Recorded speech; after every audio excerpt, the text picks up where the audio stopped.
Marilyn Monroe was in a film called 7-Year Itch, and there's a scene where she's being entertained with Rachmaninoff.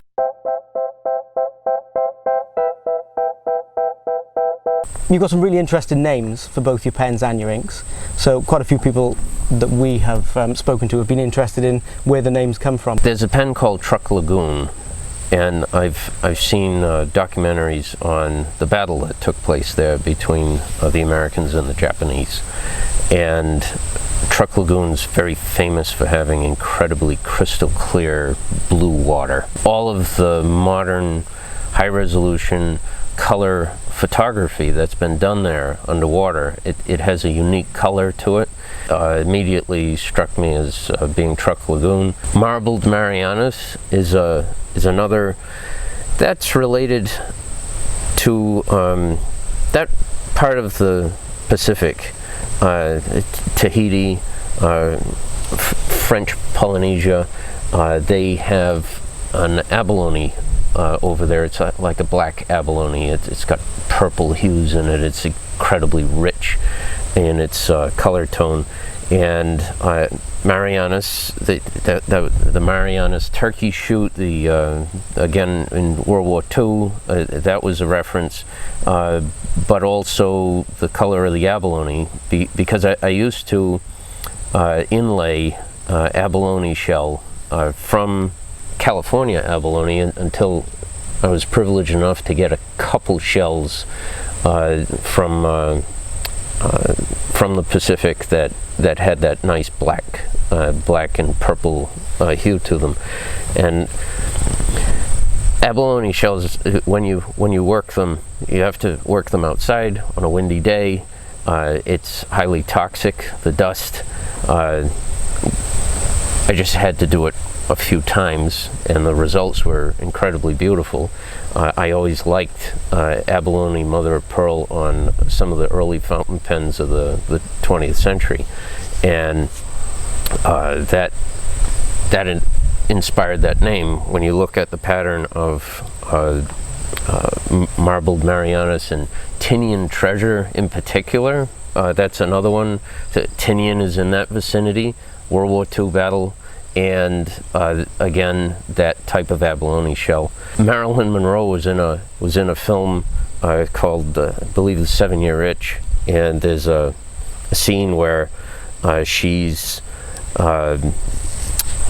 being entertained with Rachmaninoff, and Marilyn was famous for wearing pink. She had a pink dress and the famous Diamonds, Our Girl's Best Friend dance routine and the like, and that pink color and her starring in that particular scene with Rachmaninoff, that's why Rachmaninoff is a pink ink. Yeah. It's completely irrational, maybe. So you've also told us in the past, and this has just reminded me, about rattlesnakes and adrenaline, the colour pattern on the pen. You told us the story of where that name came from. I don't know if I'm that young anymore to be that stupid, but it was out in the desert, and I had rented a horse. It was a Mustang, and it was an interesting way the owner told me to feed the horse. He gave me a blowtorch. You can feed a horse with a blowtorch with both water and sustenance.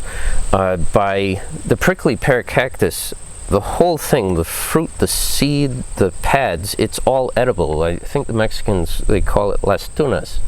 It's like a sort of a string bean asparagus flavor to it, and it's pretty good. And it's along the highways. It's all over the place down there. It's a fairly recently evolved plant, and you take the blowtorch and you blast away all of the prickers, and they come off of it, and you have to be thorough about it. You don't want to harm the animal you're dependent on to get out of there.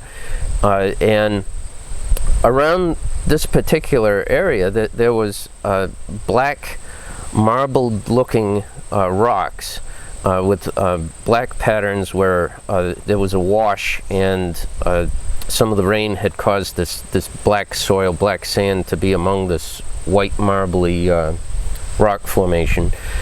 And I was going to be a cowboy and wing it, and I was going to sleep out in nature under the stars, be like John Wayne or something. And I put out a piece of canvas on a rock and selected a high area in case I had heard that if there was a bad rain in that part that you could get washed out unexpectedly. And I slept, I thought, would have a nice sleep there with the horse overnight. And I think it was around 1 a.m. I woke up with something really hugging my back, very close. And I didn't know what it was. I knew it was an animal. And I moved my foot, and immediately I hear so I'm petrified, and I'm looking out the corner, and now I know it's down there, and I'm looking out the side, and I see scales. So I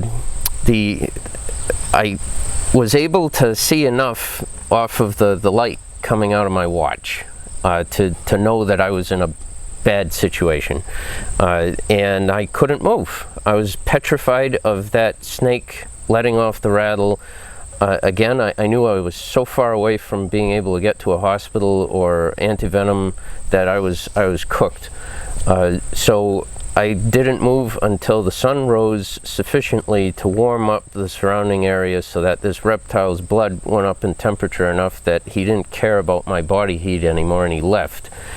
And if you experience a lot of fear, intense fear, and you think you're going to die, it's like being stung by 25 bees at once through a hole in your bee veil. You smell adrenaline, and your body just pumps out adrenaline to the extent that it's noticeable.